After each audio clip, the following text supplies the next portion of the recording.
आज है 18 सितंबर 2020। दिन है शुक्रवार। शुक्र थे द हिंदू न्यूज़पेपर से।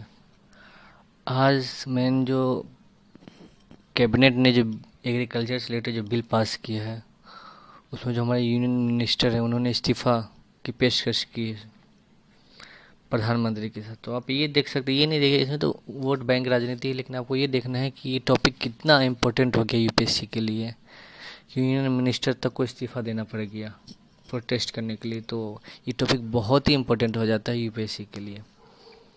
दूसरा ये है कि जो हमारे डिफेंस मिनिस्टर है राजनाथ सिंह, उन्होंने राज्यसभा में स्पीच दिया। तो मतलब पूरा पार्लियामेंट जो जनप्रतिनिधि है उन्होंने एक साथ एक सुर में दिया। मतलब आप देख सकते हैं यूनिटी, अगर एकता होगी, जब एकता की बात आती है तो हमारे पॉलिटिकल लीडर या जो भी है सब, मतलब पूरा देश एक साथ खड़ा होता है। जब एक साथ खड़ा होता है तो सेना का मनोबल कितना बढ़ जाता है। तो एक इसमें मैसेज है।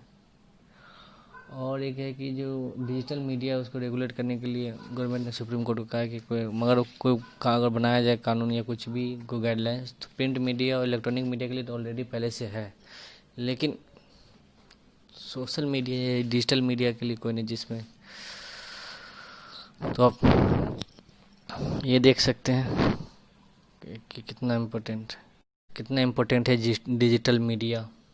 अभी ये देखिए खबर है कि मतलब जो भी आजकल देख रहे हैं कि मार्केट में सब्जी फल का रेट बढ़ रहा है, तो अब एक रीज़न तो फ्लड भी कर सकते हैं और पेंडेमिक, मतलब सप्लाई चेन अभी भी डिस्टर्ब, मतलब फुल फ्लेज्ड में नहीं चल रही है। और अब इसमें आ जाइए एडिटोरियल पेज में, इसमें जो वैक्सीन के ऊपर दिया गया है कि ये जो वैक्सीन है ना, जो रशिया ने स्पुतनिक 5 जो हमारे हैदराबाद के लेबोरेटरी डॉक्टर रेड्डी कोलैबोरेशन किया, जिसमें ये कहा गया कि एक डोज का कीमत $3 होगा, मतलब मिडिल कंट्री के लिए। तो ये इससे रिलेटेड है, ये देख सकते हैं। फिर ये भी देख सकते हैं क्लाइमेट प्रपोजल से रिलेटेड है। और एक ये है कि जुडिशरी, मतलब जो आज फ्री स्पीच नहीं देख रहे हो कि हैदराबाद हाई कोर्ट ने पूरी मीडिया पे बैन लगा दिया एक वकील के केस की वजह से, और ट्रायल भी रुक गया। तो उससे रिलेटेड है। एक है कि ये यूएन के 75 साल हो जाएंगे तो कैसा होगा यूएन, कैसा होनी चाहिए। एक ये आप, और भैया मैं ये तो पढ़ने लायक नहीं, बस इतने ही कि आप देख सकते हैं मेट्रो को 5 महीने में जो 2000 करोड़ का लॉस हुआ है, बस इतना है। यहाँ रीजनल पार्टी जो जीएसटी ड्यूज है तो फेडरल से रिलेटेड कर सकते हैं, क्योंकि जो सेंट्रल गवर्नमेंट उन्होंने बोला था ये एक्ट ऑफ गॉड है। तो आप कर सकते हैं कि मतलब जो वादा किया गया था सेंट्रल गवर्नमेंट के द्वारा वो वादा नहीं निभा रही है, इसीलिए जो रीजनल पार्टी है वो विरोध कर रही है।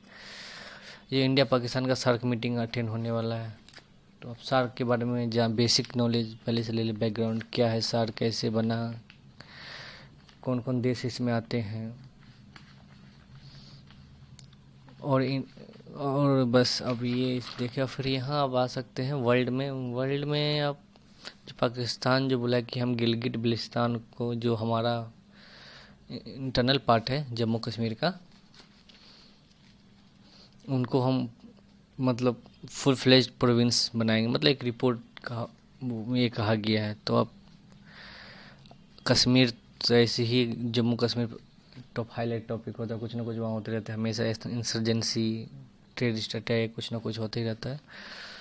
तो आप इसको भी देख सकते हैं कि मतलब जम्मू कश्मीर किस तरह से उन्होंने कब्जा किया, क्या हुआ, हमारे लीडर की क्या गलती थी, या फिर हमें ये यूएन में गया तो कौन सा सेक्शन के तहत गया, हमें यूएन के जो 6 है उसके शेड्यूल के तहत गया था, हमने शांति वार्ता का प्रस्ताव रखा था, ना कि हमें ये करना चाहिए कि हमारे शांति को भंग किया गया सेक्शन जो यूएन का जो सेक्शन 7 है उसके तहत जानी चाहिए था। तो कहीं ना कहीं हमारे लीडर से भी गलती हुई। तो आप मतलब इस तरह से अब इसका बैकग्राउंड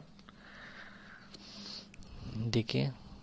और मेन है कि यहाँ लिखा है कि पेट्रोल जो है कि जो प्री कोविड लेवल था उस लेवल में आ गया, मतलब जो पहले जिस तरह पहले पेट्रोल बिक रहा था उतनी ही डिमांड आज, मतलब जितना डिमांड पहले थी उतनी आज, लेकिन डीजल की डिमांड अब भी 6% कम है।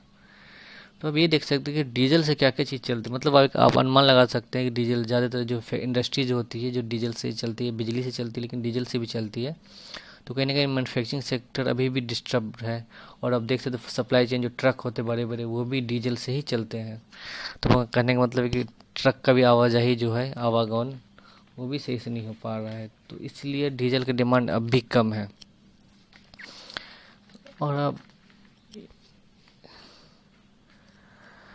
और इसमें द हिंदू में आज उतना कुछ खास है नहीं, बस बाकी तो अमेरिका की राजनीति है और कोविड से रिलेटेड न्यूज़ है। और एक और मैंने कहा एक जो सुप्रीम कोर्ट ने कहा था कि मतलब एक आदेश दिया हाई कोर्ट के चीफ जस्टिस को कि जो क्रिमिनल केसेस है क्रिमिनलाइजेशन ऑफ पॉलिटिक्स, कुछ दिन पहले मैंने न्यूज़ में कहा था कि जिसमें 4,400 जो क्रिमिनल केस अभी भी रुके हुए हैं, एमपी के 2,500 केस क्रिमिनल केस जो रुके हुए हैं स्टेट एमएलए के, तो उनसे रिलेटेड एक गाइडलाइंस सुप्रीम कोर्ट ने एक मतलब एक प्रस्ताव रखा है हाई कोर्ट को, सबके हाई कोर्ट के चीफ जस्टिस को कि आप बताएं कि इस तरह के केस को किस तरह सुलझाया जाए, इसमें special bench to hearing case against.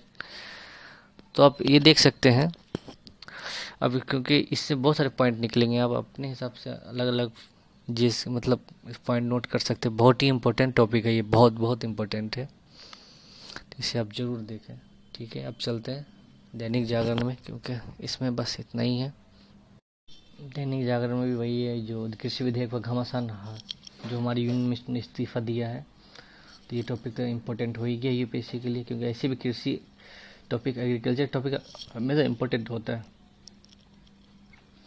और जो सांसदों विधेयक को लंबित मामले जो सुप्रीम कोर्ट ने हाई कोर्ट के चीफ जस्टिस निर्देश दिया, वो बताया कैसे केस सॉल्व किया जाए जो पेंडिंग है, जिस पर रोक लगा रखा है कोर्ट ने, उसको जल्द से जल्द सॉल्व किया जाए।